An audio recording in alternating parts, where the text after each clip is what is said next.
Welcome to Meliora's channel, your go-to place for C# and data analysis tutorials, products hands-on demos, and insider secrets to keep you at the cutting edge of innovation.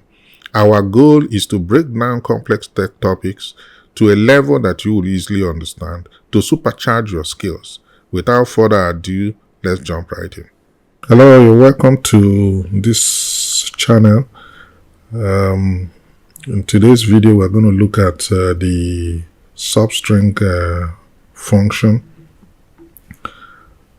The substring function, as you can see here, is when you click on this button, you would activate this click event, and then this event handler will be called. So we're going to go to this event handler now, which is currently empty, and we will then provide the code that will enable the system to respond to that event whenever the click event happens. And in so doing, most importantly, we'll demonstrate how you use how the substring functions is actually used, how the substring function is used. So the first thing we usually do is to build up the full name, which is the string variable that we apply the function on. So the tbox full name dot text would build using the substitution method.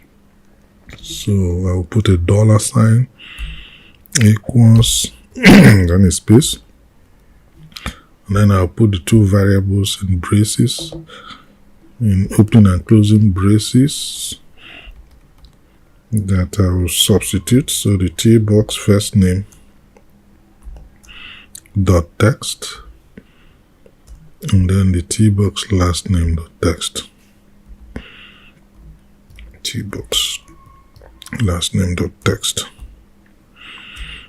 and then we just put a space in between, and that's it. We built the full name. So the next thing we have to do now is to apply the substring function to the full name text. So, and to apply it and extract some strings, and to do that we would have to extract the strings into the result area, which is represented by our tbox result.text.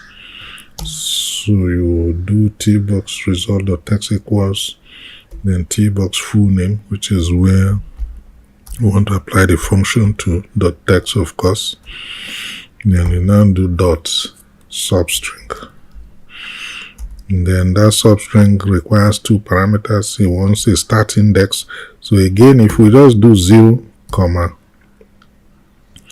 and then you give a specific value like 7, we know this will immediately extract the first name for us, which is Bernard, because Bernard is 7 characters. So if you click a substring here with what we have done, it will extract Bernard from this Bernard is now. So it's working, but as I said when we were doing index, the power of index is that you can here now actually use the index function to determine the starting position, and you can also use the index function to determine the ending position. So if I want to use this index, say tbox dot say full name, because tbox full name, not tbox dot, tbox full name dot text, then dot index of, and then you say character, say D. So you want to determine the position of D. and then we can actually say +1. So because remember the index starts from 0, so the position of the +1 gives you the actual number of characters. So and then it will then say take, let's even say from that Bernard we say take 3 characters or take 4 characters. I think that will now extract easy for us. So if you do this and run, this is going to extract easy for us, I believe. So if we do substring, yeah, okay, so it extracts easy for us, but without the H. That means it's extracting space and EZ, because I say EZE, because I said 4 characters, so it included these 4 characters in what it did. So let's see if you did 0, 1, 2, 3, 4, 5, 6. Okay, let's see why is doing that. So if we did index of D +1, that's 7. Okay, so it extracts from 7 4 characters. Okay, that's true. So if we do 5 characters, let's see. So 5 characters is now supposed to get all the is there. So if we do substring, yeah, I guess all the is it.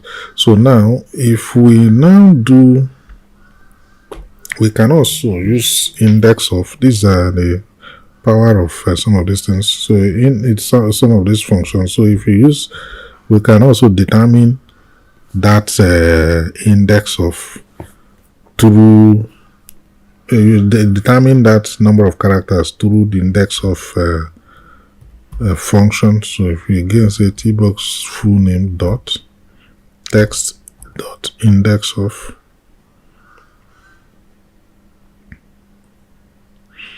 so index of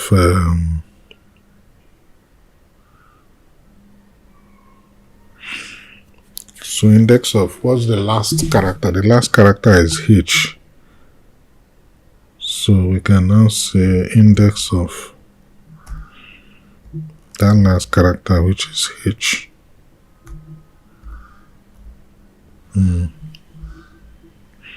then we subtract the index of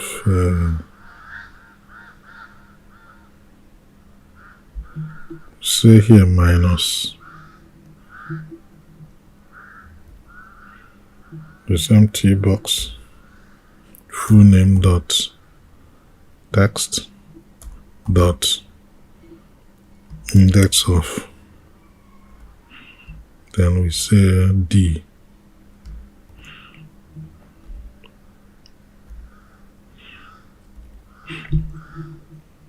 And then we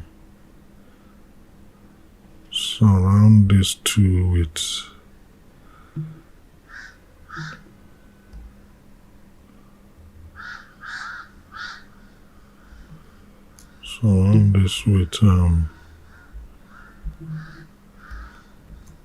then this. So with this now, we have automated it in such a way that it uses the position of H minus the position of D to generate the number of characters it will display from position 7. So if we run this, let's see what it will give us.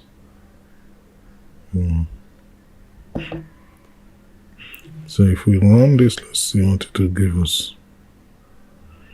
So substring, yeah, so it gives us easy. So but now we've computed everything through the use of index of, so we got the index of this. Just to explain what we did now, we got the index of this, which will be 1, 2, 3, 4, 5, 6, 7.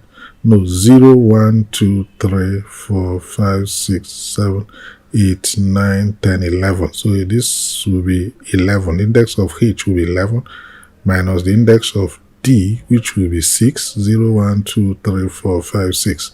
So 11 minus 6 gives us 5. And then we use that 5 to display the rest of.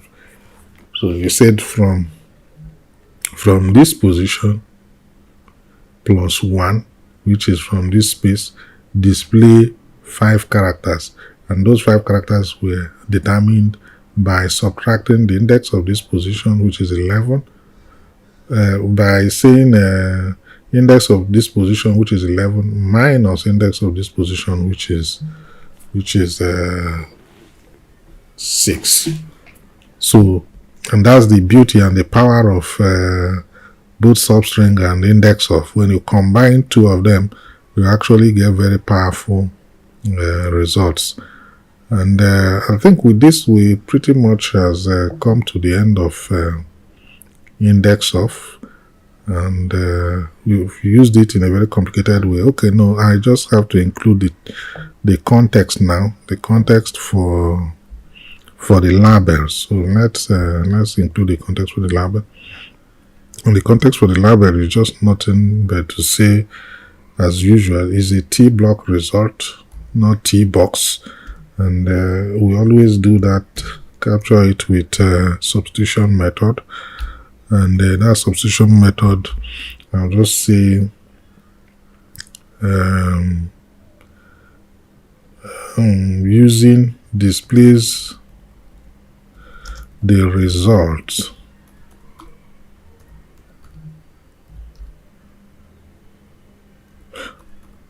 Okay, displays the result. Displays the result of extracting strings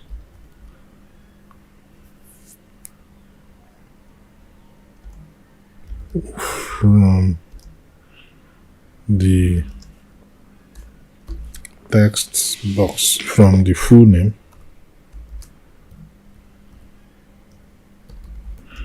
using substring function.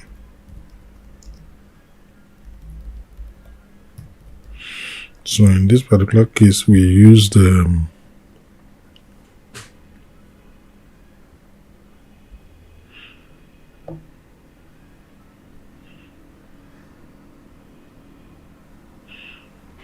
so I think we can just leave this one like this. It doesn't I think we can leave it like this. Using a combination of substring and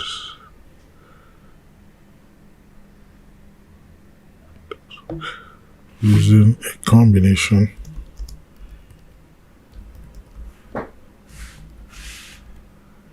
substring and index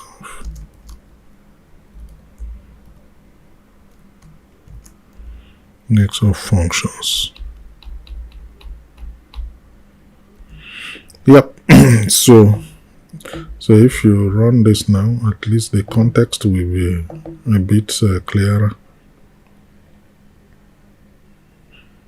So if I say substring, it displays the result of extracting strings from the full name using a combination of substring and index of functions. Yep. So that's it for substring, and then also for additional exposure on how index of function is applied. So thank you for watching this video. Please don't forget to subscribe and like us. That actually motivates us to continue to create this content for you, knowing that you're getting value out of it through those kind of responses. If you also have any comments or questions that you have for us, please don't hesitate. Just go ahead and raise those issues or questions through your comments. Thank you, and bye for now. Thank you for watching, and if you learned something new or enjoyed this video, Be sure to show us support by clicking like and subscribe. Your support helps us to bring you even better content. So stay tuned for the next exciting video. You can also click the link below to see other free and paid videos on other exciting topics. If the click did not work, kindly copy the link and paste on your browser. Thank you and see you in the next video.